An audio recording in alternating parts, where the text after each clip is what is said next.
왕궁에 사는 데 따르는 위험.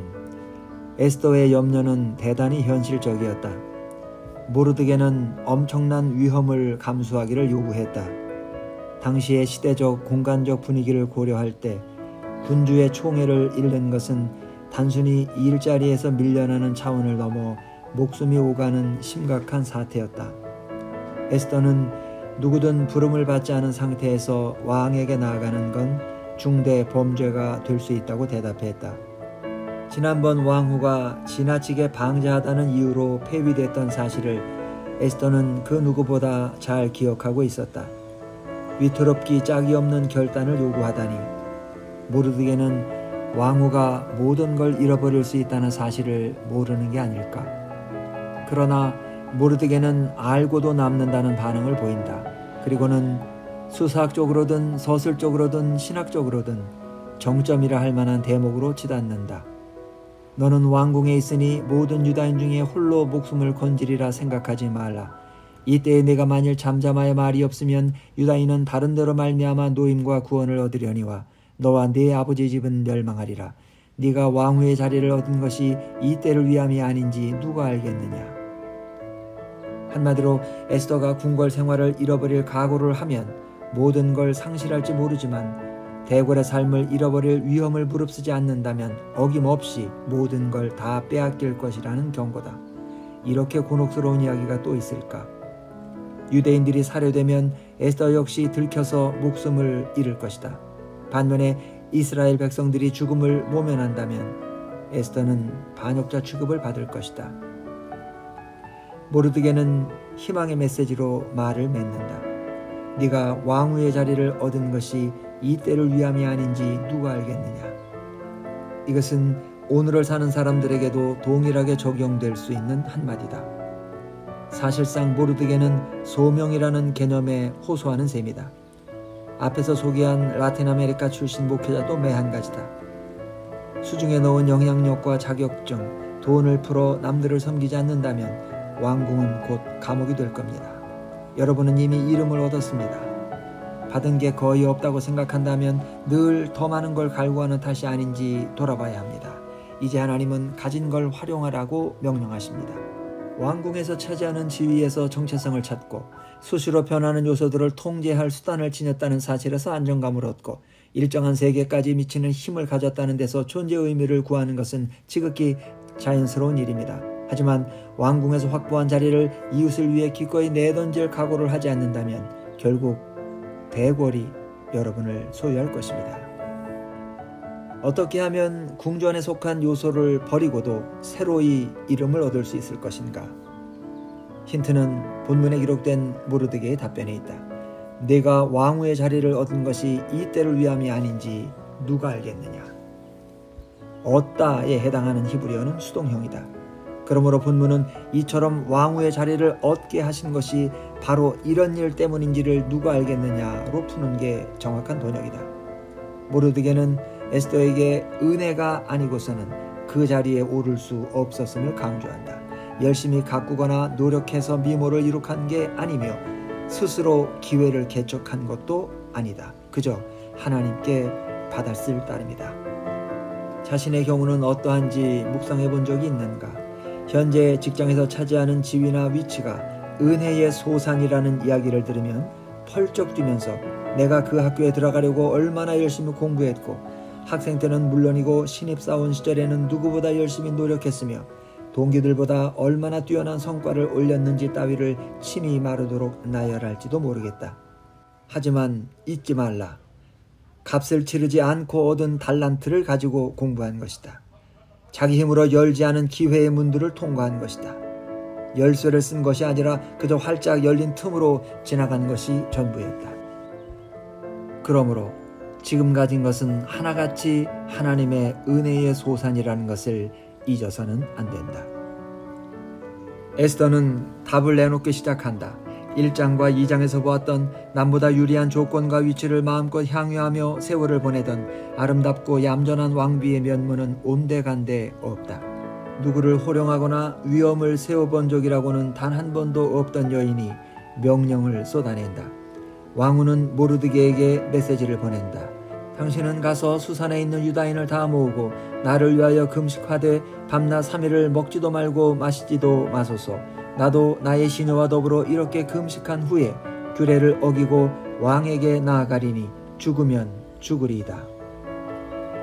이후로 벌어진 일들은 성경을 통틀어 몰입도가 가장 높은 내러티브 가운데 하나다. 몇 차례 우연히 되풀이된 끝에 왕의 마음을 돌리고 하만의 증오와 속셈을 폭로했으며 원수를 처단하고 유대인들을 구해냈다. 하지만 여기서 설명을 마무리하는 건 바람직하지 않다.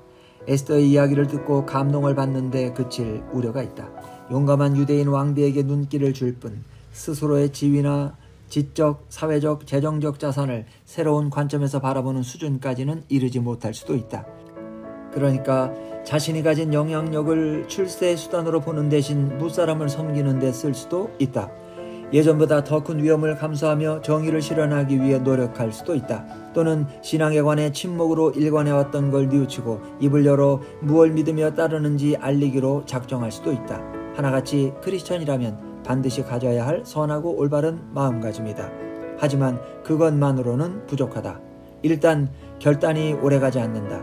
근사한 본보기를 보고 감명받는 정도라면, 그러니까 에스더처럼 되고 싶다든지 라틴 아메리카 출신 목회자가 제시하는 모습을 닮아가야겠다는 마음이 든 정도라면 그 원초적 동기가 죄책감에 있을 가능성이 크다. 이기적인 삶에 대한 죄책감, 엘리트 의식을 가졌던 것에 대한 죄책감, 더 나아가 감사할 줄 모르는 자세에 대한 죄책감이 자극을 주었을 수도 있다. 물론 그런 죄의식은 좋은 출발점이 되기도 한다. 그러나 동기가 그뿐이라면 얼마 지나지 않아 추진력이 떨어지기 마련이다. 새로운 방식으로 살아간다는 건 그만큼 고단한 일이기 때문이다. 또는 마음의 찔림을 받은 나머지 행동이 과해질 수 있다. 오래도록 신앙을 감추고 살던 사람들이 과거를 벌충하기라도 하려는 듯 애쓰다가 몹시 요상한 꼴이 되는 사례를 자주 본다. 10중 8구는 좌우를 분간하지 못하고 노골적으로 신앙을 고백하고 소개하는 원리주의자들이 된다. 은밀히 행하는 크리스천이 되고 싶지 않은 것이다. 하지만 진정으로 왕궁을 떠났다고 보기는 어렵다. 더 나은 신앙 행위에서 정체성을 찾으려 하기 때문이다. 참다운 변화가 없으며 또 다른 형태로 자기의 의를 드러내는 게 고작이다. 그렇다면 어떻게 해야 왕궁에 머물면서도 성실하게, 더 나아가 위대하게 살 수 있을까? 에스더를 본보기로만이 아니라 이정표로 받아들일 필요가 있다. 알다시피 하나님이 인간을 지으시고 인류가 누리는 모든 혜택을 주셨으며 지금도 매 순간 삶을 지속할 수 있게 뒷받침해 주심으로 무엇 하나 하나님의 은택이 아닌 것이 없다. 그럼에도 불구하고 우리는 모든 게 자신의 소유인 양 소견에 오른 대로 쓰면서 자기 이름을 내는데 골몰한다. 스스로 크리스천이라고 생각하지 않는 사람들마저도 이런 형편들을 돌아보며 그림이 잘못되었다는 걸 단박에 알아차린다. 누가 보더라도 하나님과의 관계를 망가뜨리고 있음에 틀림없기 때문이다. 세계의 다양한 종교들은 교리와 해석에서 현격한 차이를 보이지만 신과 인간 사이에 커다란 간격 또는 틈이 있다는 점에 관해서는 한 목소리를 내고 있다. 다양한 종교들은 저마다 희생이나 제의, 인식의 전환이나 윤리적인 수행을 통해 벌어진 틈새를 메워야 한다고 가르친다. 하지만 어떤 식으로든 하나님과 인간 사이의 간격을 이어주는 교량이 필요하다. 어떻게 하면 그 다리를 찾을 수 있을까? 성경이 제시하는 답이 바로 이 이야기에 들어있다. 에스더는 중재자가 되어 백성들의 목숨을 구했다. 사형 선고를 받은 이스라엘 민족 틈에 끼어 저주의 그늘 아래로 들어갔다. 왕후는 죽음을 각오했다. 죽으면 죽으리이다 라고 그녀는 선언했다. 백성들과 하나가 되었으므로 아무도 감히 나서지 못할 권력의 보좌 앞에 나아가 중재할 수 있었으며 왕의 총애를 입은 덕에 그 혜택이 백성들에게까지 미쳤다. 하나가 되어 중재함으로써 뭇 백성을 구원한다는 말을 들으면 떠오르는 분이 있지 않은가. 영원한 궁전에서 한없는 아름다움과 영광에 둘러싸여 사셨지만 그 모두를 버려둔 채 자원에서 세상에 오신 하나님의 아들 바로 예수 그리스도시다. 빌립보서 2장은 아버지와 동등하시지만 그것을 당연하게 여기지 아니하시고 자신을 비워 사람과 같이 되셨으며 인간의 저주를 대신 지셨을 뿐만 아니라 목숨을 거는 정도가 아니라 아예 생명으로 대가를 치르신 분이라고 예수님을 소개한다. 그리스도는 죽으면 죽으리이다 라고 말씀하신 것뿐만 아니라 죽어야 할 때가 차면 반드시 죽을 것이다 라고 약속하셨다. 그리고 십자가에 돌아가심으로써 인류의 죄를 대속하셨고 지금은 우주의 보좌 앞에 서 계신다. 누구든지 예수님을 믿으면 주님이 먼저 누리신 은총을 덧입을 수 있다. 그리스도는 영원한 중재자이시다.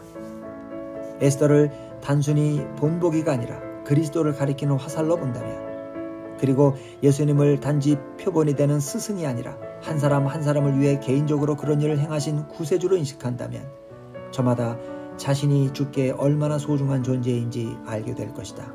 이러한 사실들을 깊이 묵상하면 정체성이 달라진다. 스스로 억만금을 주고도 살 수 없는 참다운 가치를 지닌 인물임을 확신하기에 이른다. 아이러니하게도 얼마나 큰 사랑을 받고 있는지 깨닫는 순간 일도 훨씬 덜 이기적인 성향을 갖게 된다.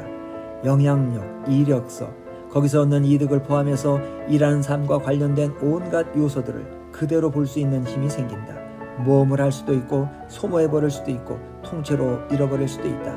그만큼 자유로워진다. 하나님은 은혜로우신 분이라는 막연한 계시에 기대어 왕후는 엄청난 역사를 일으켰다.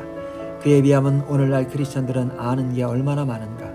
에스더로서는 하나님이 친히 세상에 오셔서 측량할 수 없을 만큼 더 큰 값을 치르시고 인류에게 한없이 큰 은총을 베푸시는 일을 자신이 했던 것보다 무한정 큰 규모로 행사하실 줄은 짐작조차 할 수 없었다. 지금은 하나님의 거룩한 은혜와 그분 앞에서 갖는 우리의 가치, 그리고 장래에 벌어질 놀라운 사건들에 대해 에스더와는 비교가 안 될 만큼 많은 정보를 가졌다. 예수 그리스도가 영원한 궁궐을 버리면서까지 행하신 일들을 제대로 헤아린다면 그 궁전에서 제각기 차지하는 자리를 지키며 하나님과 이웃을 섬기기 시작할 것이다. 에스더서 주석을 쓴 캐어린 잡스는 에스더를 왕으로 부른 사례가 모두 14차례 있는데 그 가운데 13번은 죽으면 죽으리라 라는 고백 이후에 등장한다고 말한다. 에스더가 큰 사람이 된 건 스스로 이름을 떨치려 애쓴 결과가 아니었다. 우리도 마찬가지다. 주인공이 되려고 발버둥 칠 게 아니라 하나님을 향해 내 뜻대로 하지 마시고 아버지의 뜻대로 해주십시오 라고 기도하셨던 분을 섬길 때 위대한 인물이 될 수 있다.